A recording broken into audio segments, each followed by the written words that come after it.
Surface area में सबसे पहले आता है ट्रायंगल। ट्रायंगल के डिफरेंट ट्रायंगल के एरिया कैसे कैसे फाइंड करते हैं।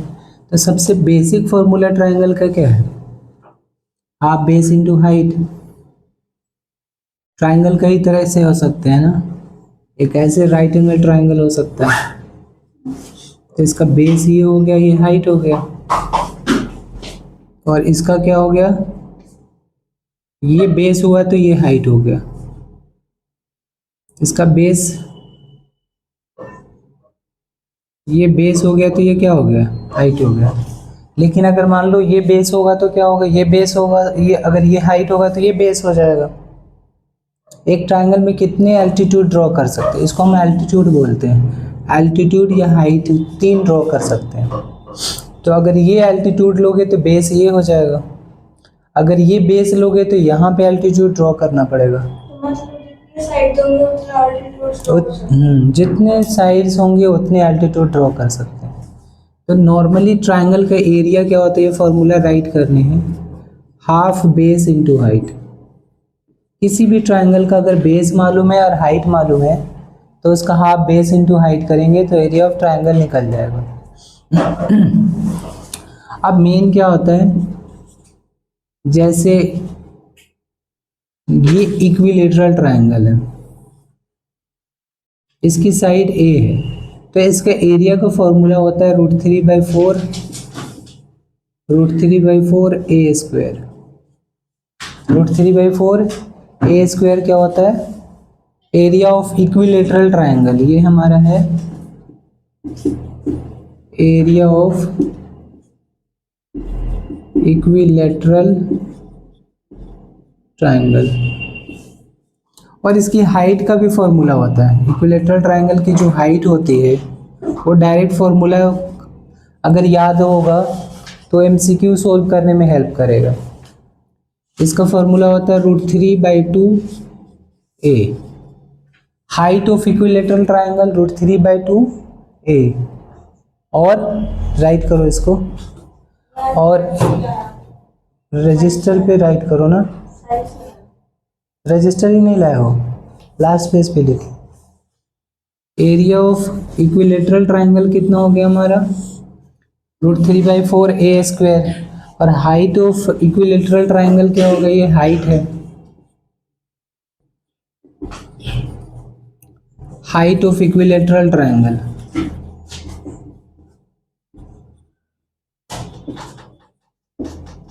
कितना हो जाएगा height of equilateral triangle, √3/2 a। ये क्या हो गया हमारा, इक्विलेटरल ट्रायंगल की हाइट √3/2 a, और एरिया क्या हो गया, √3/4 a square, √3/4 a square.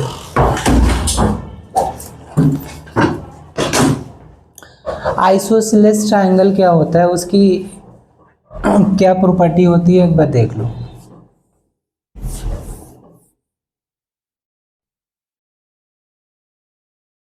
Isosceles triangle का मतलब उसके दो साइड इक्वल होते हैं, ये साइड इसके इक्वल होता है। तो अगर हम इस पे एल्टीट्यूड ड्रॉ करेंगे ना तो इसको 2 इक्वल पार्ट में डिवाइड करेगा। तो यहाँ पर कंसेप्ट यूज हो जाएगा कि एक तो पूरा जो भी है, यहाँ पे जो भी है साइड ए, वो a/2 हो जाएगा।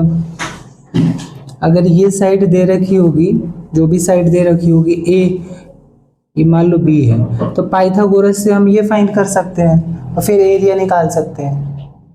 अगर दो साइड गिवन है और एल्टीट्यूड हमें फाइंड करना है तो क्या होगा, इसका हाफ हो जाएगा ये, और ये क्या हो जाएगा, b गिवन है। पाइथागोरस से आप क्या कर सकते हो, AD फाइंड कर सकते हो। पाइथागोरस से AD कैसे फाइंड होगा, AB² माइनस BD²।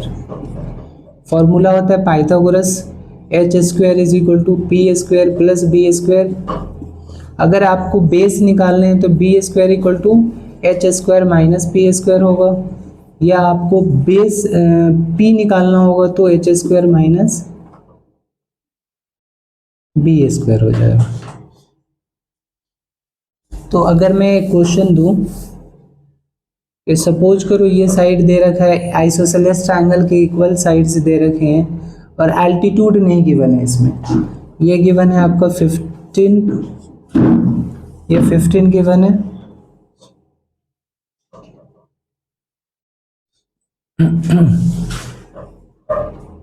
एक मिनट, और ये मान लो 16 गिवन है, ये पूरा 16 गिवन है, ये 15 गिवन है। तो हम कैसे एरिया फाइंड करेंगे? ये पूरा 16 है तो ये कितना हो जाएगा, 8 हो जाएगा। फिर पाइथागोरस थ्योरम से हम हाइट निकालेंगे, फिर area of triangle half base into height हो जाएगा। पाइथागोरस थ्योरम हमें यहाँ पे लगाना है, AD square is equal to AB का स्क्वायर माइनस BD का स्क्वायर। ये हो गया 15 का स्क्वायर माइनस 8 का स्क्वायर, 225 माइनस 64 कितना आ जाएगा, 161। तो ये तो ऐसा लग रहा है कि ये प्राइम नंबर है, ये 161 हमारा AD आ गया। और AD क्या है, हमारा हाइट है। तो इस केस में एरिया हम फाइंड करेंगे तो हाफ बेस इंटू हाइट। तो बेस कितना है, 16 बेस 16 है, और हाइट क्या है, √161।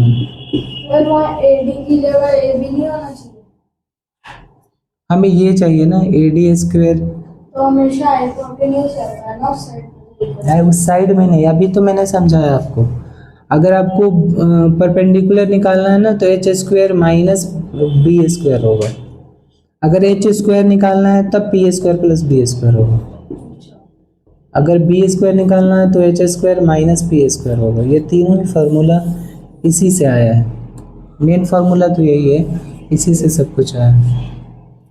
तो ये कैंसिल हो गया, ये कितना बच गया, 8√161। तो आइसोसेलेस ट्रायंगल का एरिया हमने फाइंड करना समझ लिया, इक्विलेटरल ट्रायंगल का समझ लिया। अब स्केलिन ट्रायंगल में हाइट कैसे होता है वो देख लो एक बार। स्केलिन ट्रायंगल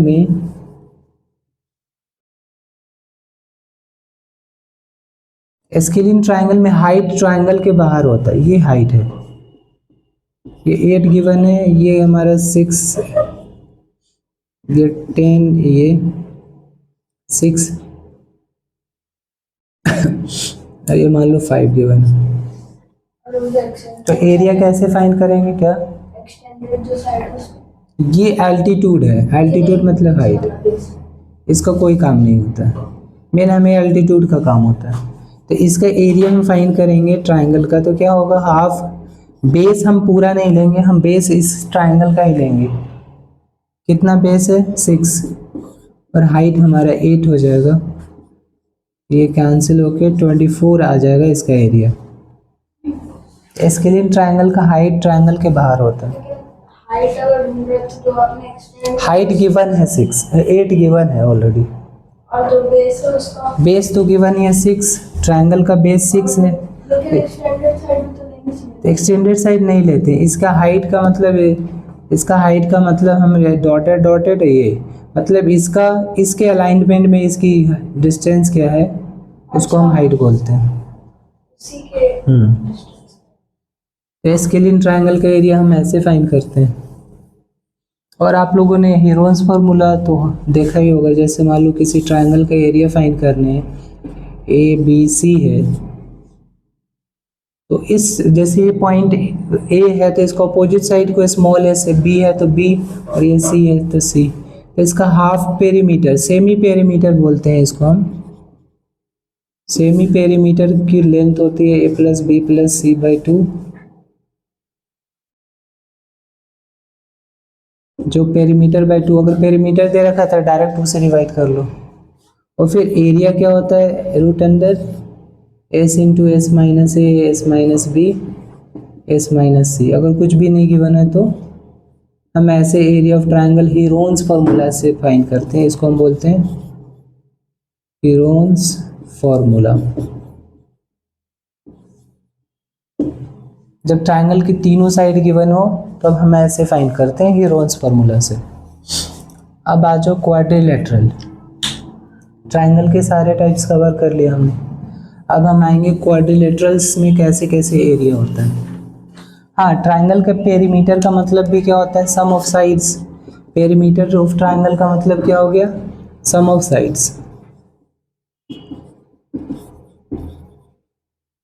सारे साइड्स की जो पिछले क्वेश्चन में हमने देखा तो a plus B plus C के क्या होगा, पेरीमीटर होगा। और इक्विलेटरल ट्रायंगल के पेरीमीटर क्या होगा, 3 into side. Perimeter of equilateral triangle 3 into side, equilateral.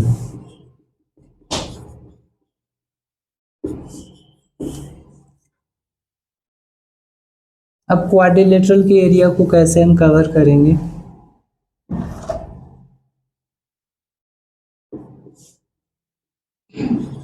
Quadrilateral तो सबसे बेसिक क्वाड्रिलेटरल तो स्क्वायर है। तो स्क्वायर की क्या प्रॉपर्टी होती है, इसकी ऑल साइड्स इक्वल होती है। ध्यान से देखो, ये साइड ए है, ये भी साइड ए है, इसका डायगोनल a√2 होता है, ये याद रखना है। एमसीक्यू में सोल्व करने में हेल्प होगा। इसका डायगोनल की लेंथ क्या होगी, a√2, इसकी डायगोनल की लेंथ होती है। स्क्वायर की डायगोनल की लेंथ क्या होगी, a√2। स्क्वायर की साइड क्या है, a है, तो इसका डायगोनल क्या है, a√2 इसका डायगोनल है। अब ध्यान से देखो, इसका पेरीमीटर 4 इंटू साइड होता है। इसका एरिया क्या होगा, साइड का स्क्वायर होगा या डायगोनल का स्क्वायर डिवाइडेड बाय 2 होगा। दोनों ही फार्मूला वैलिड है। डायगोनल का स्क्वायर डिवाइडेड बाय 2 या साइड का स्क्वायर, रिटर्न में भी करो, साइड का स्क्वायर या डायगोनल का स्क्वायर डिवाइडेड बाय 2। अगर डायगोनल गिवन है तो सीधा डायगोनल स्क्वायर बाय 2 करोगे तो भी एरिया आ जाएगा, या साइड गिवन है तो साइड का स्क्वायर कर देंगे।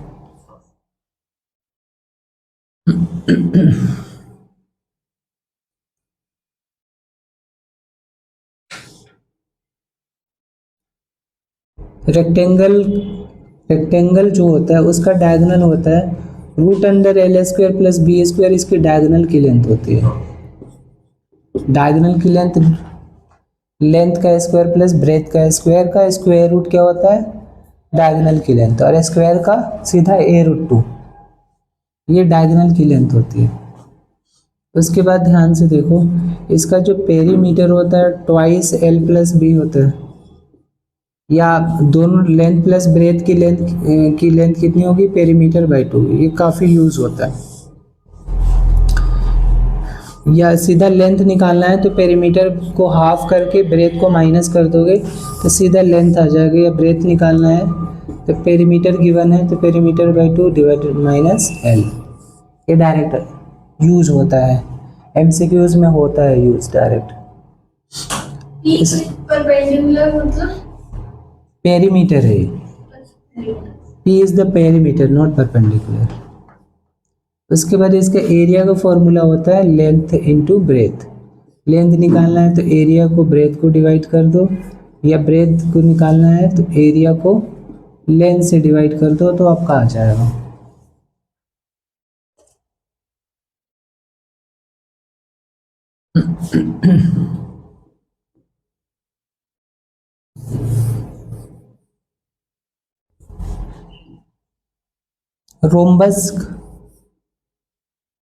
रोम्बस इंपॉर्टेंट है। रोम्बस में क्या होता है, all 4 sides are equal. Rectangle square को थोड़ा सा बेंड कर दोगे ना ऐसे तो रोम्बस बन जाएगा।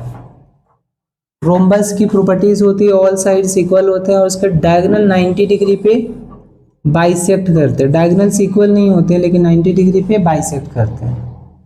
यहाँ पे 90 डिग्री बन रहा है।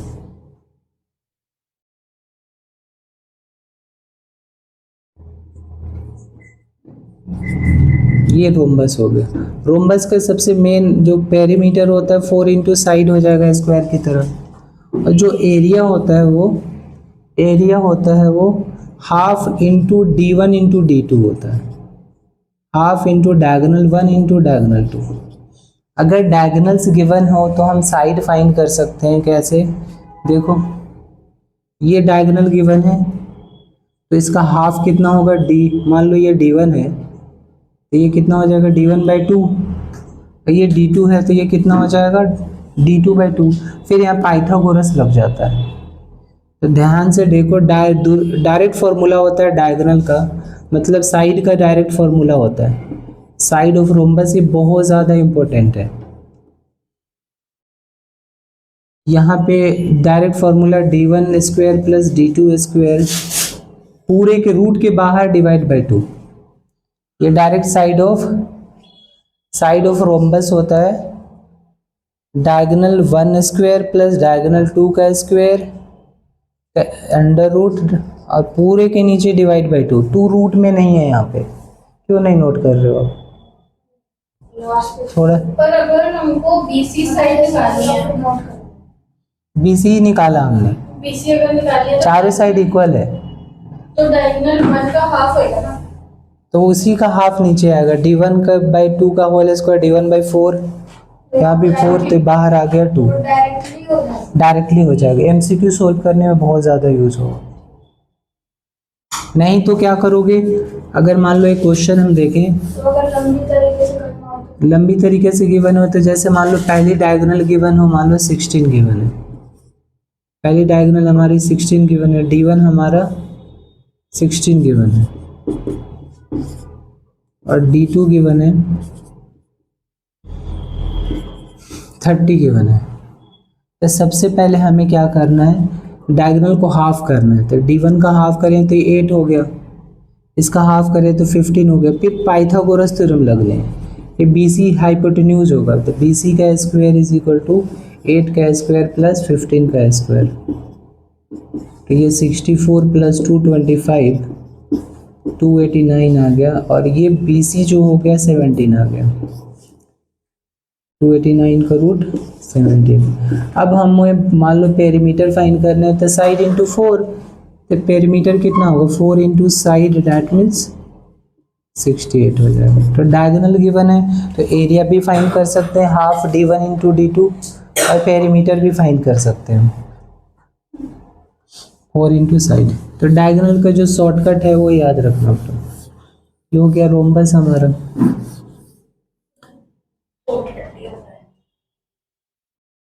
ओके, अब ध्यान से देखो ट्रेपेजियम क्या होता है।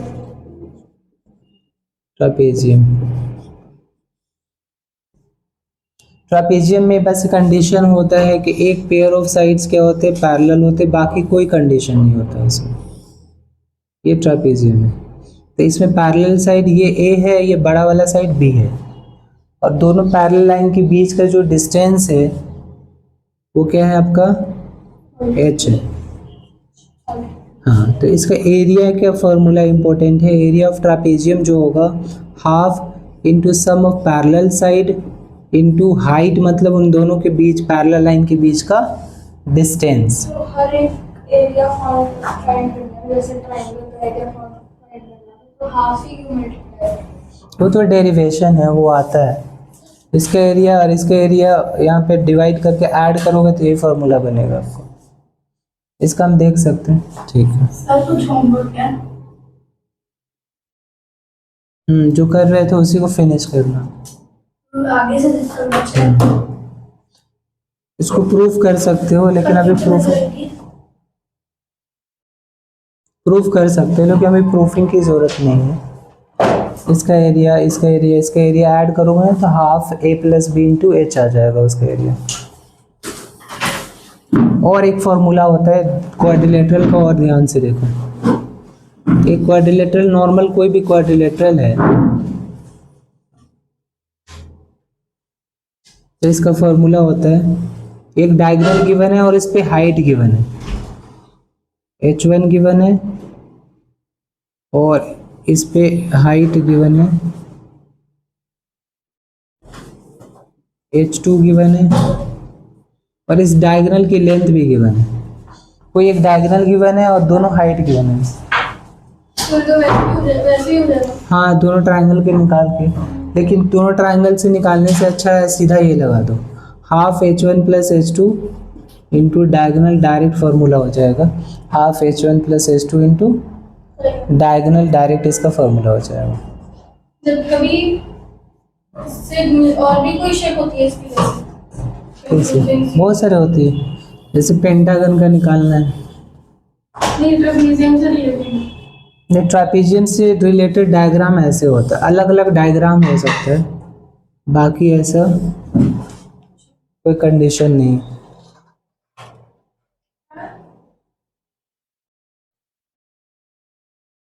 देखो ट्रापेजियम तो मेन प्रॉपर्टी तो सेम ही होगा ना, पैरेलल साइड होगा, शेप अलग अलग हो सकता है। तो यहाँ पे ये एच हो जाएगा, ये ए और बी हो जाएगा। अब जैसे मान लो बड़े बड़े अब मान लो आपको हेक्सागन का एरिया निकालना है,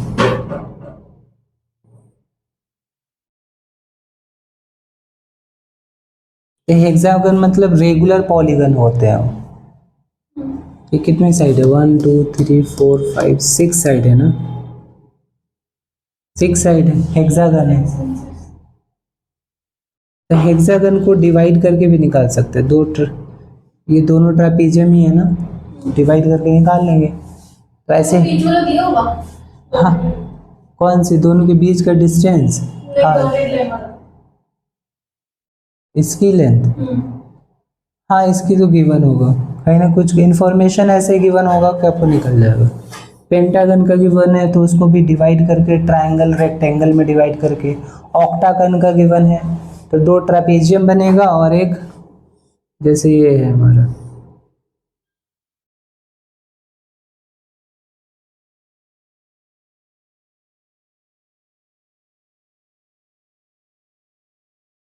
ये ऑक्टागन होगा।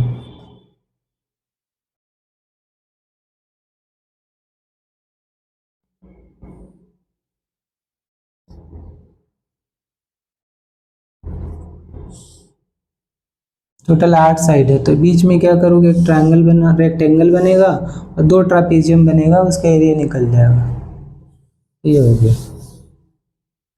अब है हमारा सर्कल।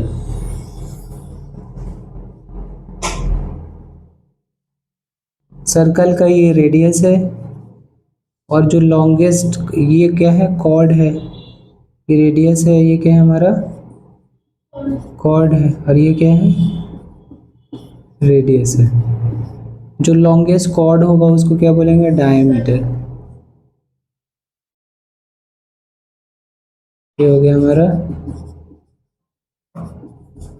डायमीटर। इसका सरकमफ्रेंस होता है 2 पाई आर या पाई डी। अगर डायमीटर गिवन है सीधा पाई से मल्टीप्लाई कर दोगे तो क्या आ जाएगा, सरकमफ्रेंस आ जाएगा। एरिया का फॉर्मूला होता है पाई आर स्क्वायर। ये सर्कल हो गया आपका।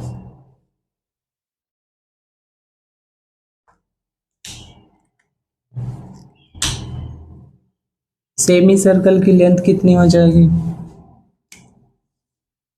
देखो सेमी सर्कल का मतलब क्या हुआ, सेमी सर्कल का मतलब ये हुआ कि आपने बीच से कट कर दिया इसकी लेंथ, सर्कमफ्रेंस की।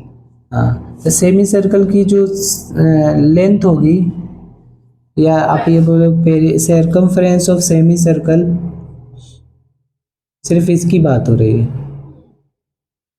तो क्या हो गया, पाई आर हो जाएगा। ये 2 पाई आर को 2 से डिवाइड कर दिया, और इसका एरिया जो होता है हाफ पाई आर स्क्वायर।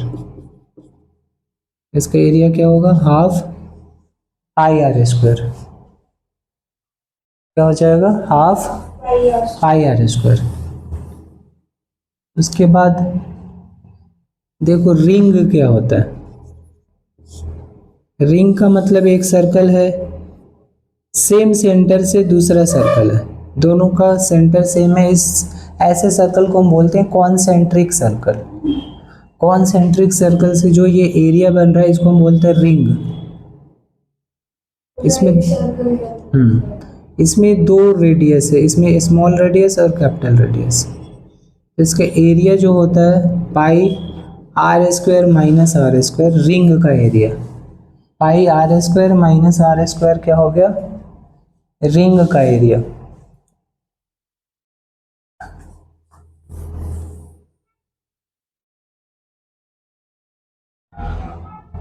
पाई R square minus R square. अब ध्यान से देखो, कुछ चीज़ें मैं फॉर्मूला लिखवा दे रहा हूँ जो 9th क्लास में नहीं है, तो आप लोगों को लिखने की ज़रूरत नहीं है। एक तो देखो यहाँ पे, जैसे ये सर्कल की लेंथ जो होती है ना, ये इसको हम आर्क बोलते हैं। क्या बोलते हैं? आर्क। अब आर्क की जो लेंथ होती है, लेंथ ऑफ आर्क का फॉर्मूला होता है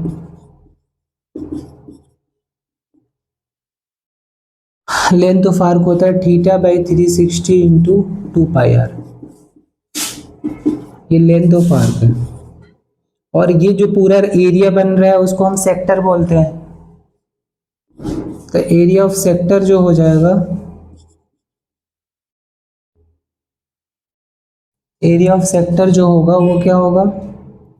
theta by 360 into pi R square. Theta by 360 into pi R square क्या होगा? Area of sector. Sector 2 radius से बनता है एरिया। सेक्टर हो गया, आर्क हो गया। एक चीज और है इसमें, ये होता है हमारा सेगमेंट। सेगमेंट कॉर्ड से बनता है। तो सेगमेंट का एरिया जो होता है, एरिया ऑफ सेगमेंट,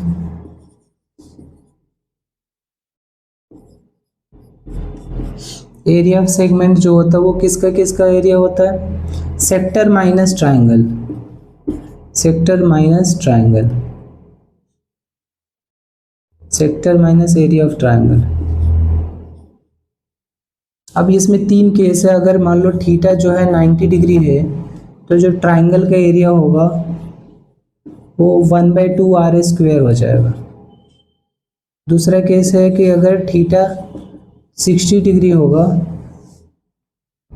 तो एरिया ऑफ ट्राइंगल जो होगा वो होगा 1√3/4 ए स्क्वायर, जो इक्विलेटरल ट्राइंगल का एरिया था। अब एक शॉर्टकट में आप लोग को लिखना है, अगर थीटा 120 डिग्री होगा तो इसके लिए ना एक फॉर्मूला लगाने हैं, 1/2 R square sine theta. 1/2 R square sine theta. और यहाँ याद रखनी है, साइन 120 और साइन 60 दोनों की वैल्यू होती है √3/2। अगर यहाँ 120 आ जाए तो √3/2 वैल्यू पुट करके अब फाइंड कर लोगे क्या? Area of triangle. Area of triangle आ गया तो सेक्टर का एरिया में से माइनस कर दोगे ट्राइंगल का, तो फिर हो गया। अब हम करने जा रहे हैं 9th क्लास का क्यूब एंड क्यूबॉइड। ध्यान से अब लिखिएगा, क्यूब क्या होता है? ध्यान से देखो, क्यूब पहले क्यूबॉइड करेंगे फिर क्यूब करेंगे, क्यूबॉइड फिर क्यूब, इजी रहेगा। ध्यान से देखो, जिस रूम में आप बैठे हो ना, जिस रूम में बैठे हो उसकी जो सबसे लंबी लेंथ है उसको हम लेंथ बोलते हैं क्यूबॉइड का। तो इसमें लेंथ होता है, जैसे ऐसे क्यूबॉइड आप स्ट्रक्चर बना सकते हो।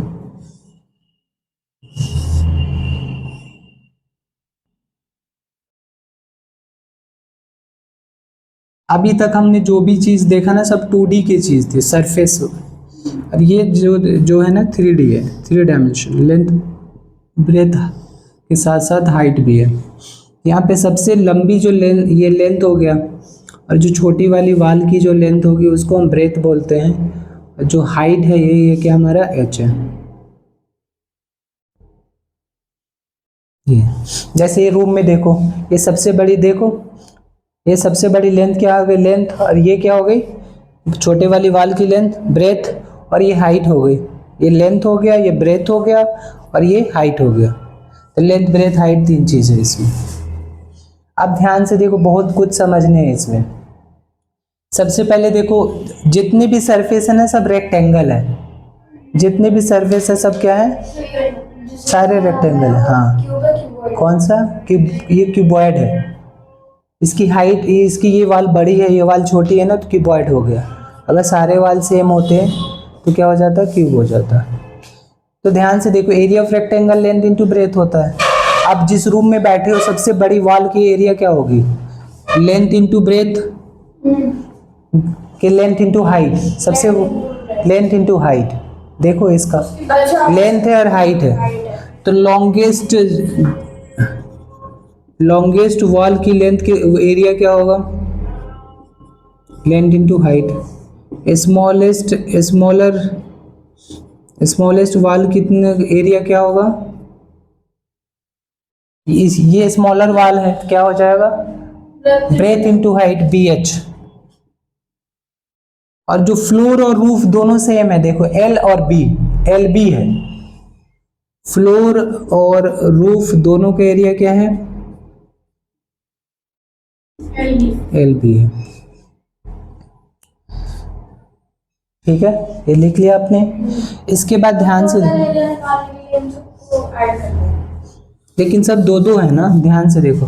सबसे पहले समझो LSA क्या होता है। LSA का मतलब लैटरल सरफेस, मतलब रूफ और फ्लोर को छोड़ दिया जाए, मतलब टॉप एंड बॉटम को छोड़ दिया जाए, जो साइड एरिया बनता है उसको हम बोलते हैं LSA, साइड एरिया, मतलब चारों वाल का एरिया। हाँ, lateral surface area, area of four wall. Area of four wall जो होगा वो क्या होगा?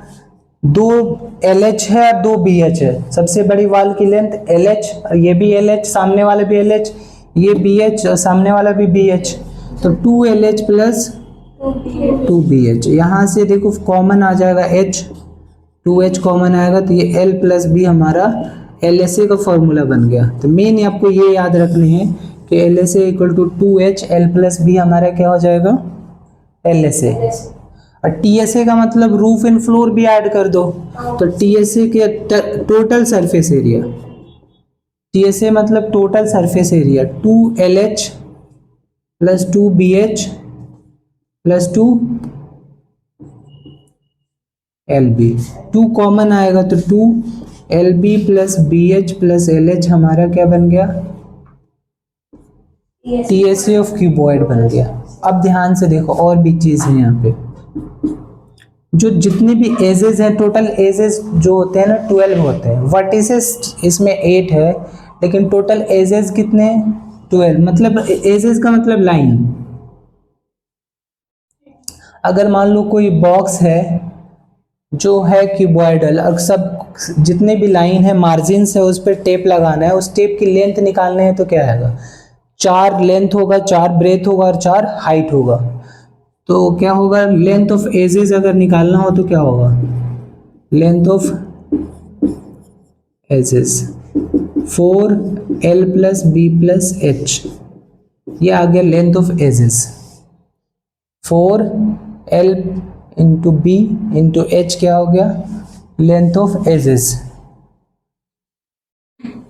उसके बाद इसका डायगोनल का फॉर्मूला होता है कि डायगोनल का लॉन्गेस्ट डायगोनल, देखो एक तो होता है फेस डायगोनल।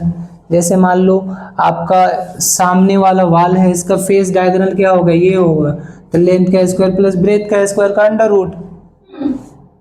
तो जो, लेकिन पूरे क्यूबॉइड का डायगोनल का मतलब जो हाई सबसे बड़ी रॉड कितना लेंथ का रख सकते हो, तो इस यहाँ पे टॉप से लेके वो बॉटम तक जो होगा सबसे बड़ी लेंथ होगी, यही होगा ना? हाँ, तो उसकी लेंथ होती है length of diagonal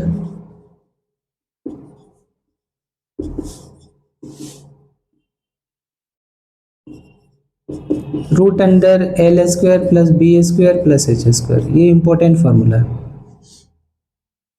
length of diagonal root under L square plus B square plus H square. ये लेंथ ऑफ डायगोनल किसका है? क्यूबॉइड का। LSA कितना हो गया? 2HL plus B, TSA 2LB plus BH plus LH, और length of diagonal root under L square plus B square plus H square, और length of edges क्या हो गया? 4L plus B plus H। अब same चीज को ना cube में चेंज कर दो। अब यहाँ पे जो लेंथ ब्रेथ हाइट सब क्या है? A हो गया। हाँ, तो और इसमें जो सरफेस, जितने भी सरफेस हैं सब स्क्वायर होंगे क्यूब में, तो एक वॉल का एरिया कितना होगा? A square.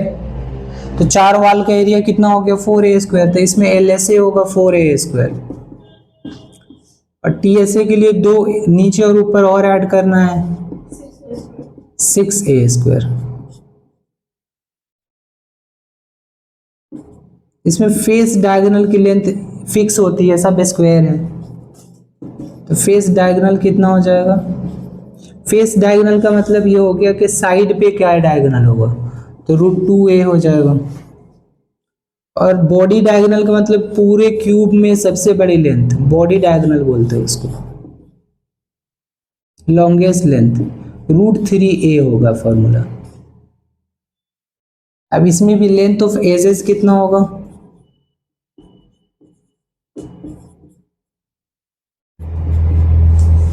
Length of edges कितना होगा?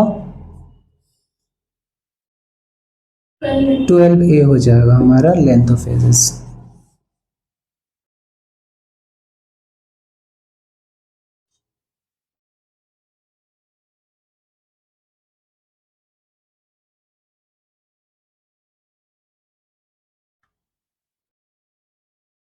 अब हमें पढ़ने क्यूबॉइड, क्यूबॉइड और हो गया सिलेंडर। अभी हम सिर्फ एरिया डिस्कस कर रहे हैं, बाद में हम सबके वॉल्यूम भी फाइंड करेंगे, क्योंकि ये 3 डायमेंशनल है तो ये स्पेस भी ऑक्यूपाई कर रहा है, तो इसकी वॉल्यूम भी होगी। सिलेंडर देखो कैसे होता है,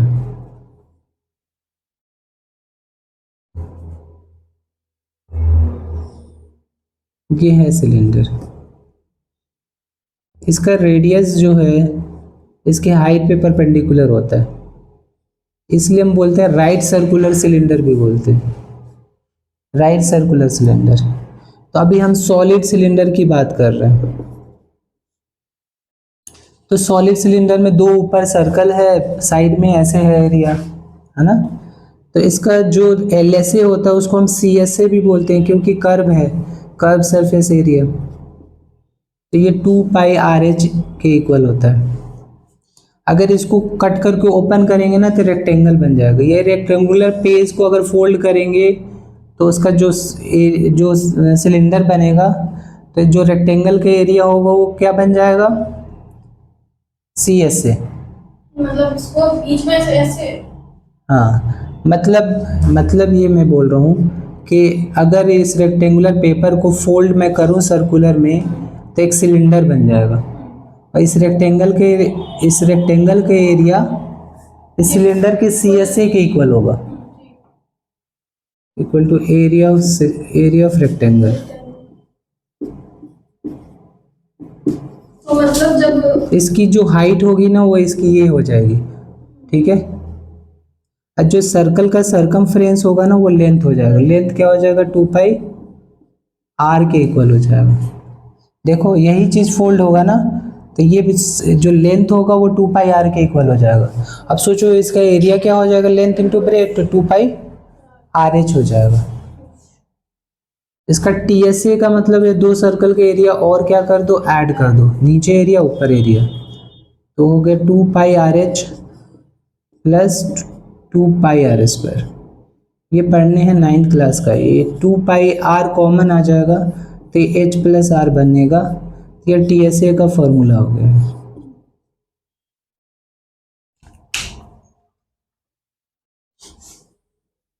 अब हमारा क्या? हाँ सुना रहा हूँ, रुक जाओ, कौन करा के मैं कराता हूँ।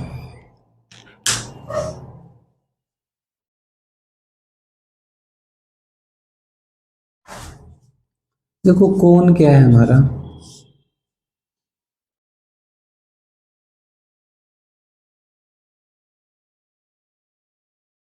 ये इसकी स्लांट हाइट कहते हैं, ये हम बोलते हैं स्लांट हाइट।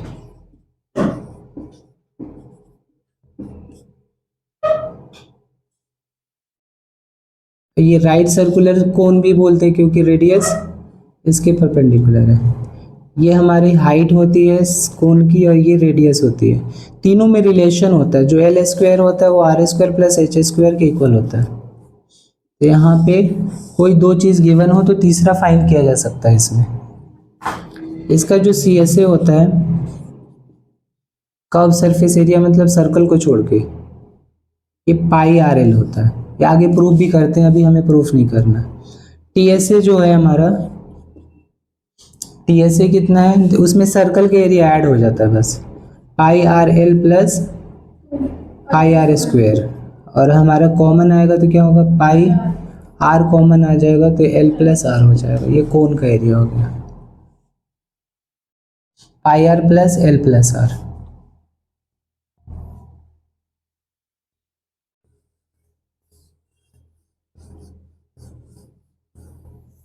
स्फेयर हेमिस्फेयर शायद आपके सिलेबस में कट गया, फिर भी कर लो। स्फेयर क्या होता है,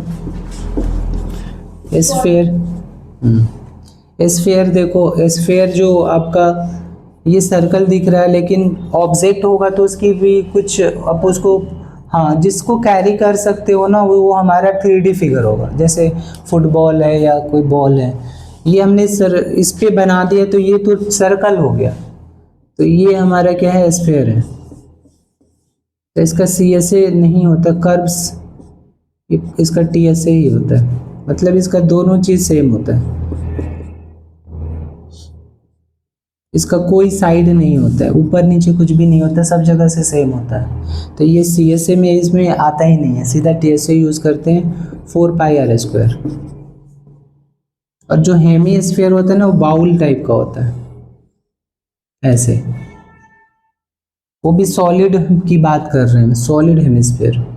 तो सॉलिड हेमिस्फीयर में जो दोनों चीज़ होगा, अब इसमें ऊपर नीचे की बात हो जाएगी। जो सी एस ए होगा वो 2 पाई आर स्क्वायर होगा, और जो टी एस ए होगा वो होगा 3 pi R square. 3 pi R square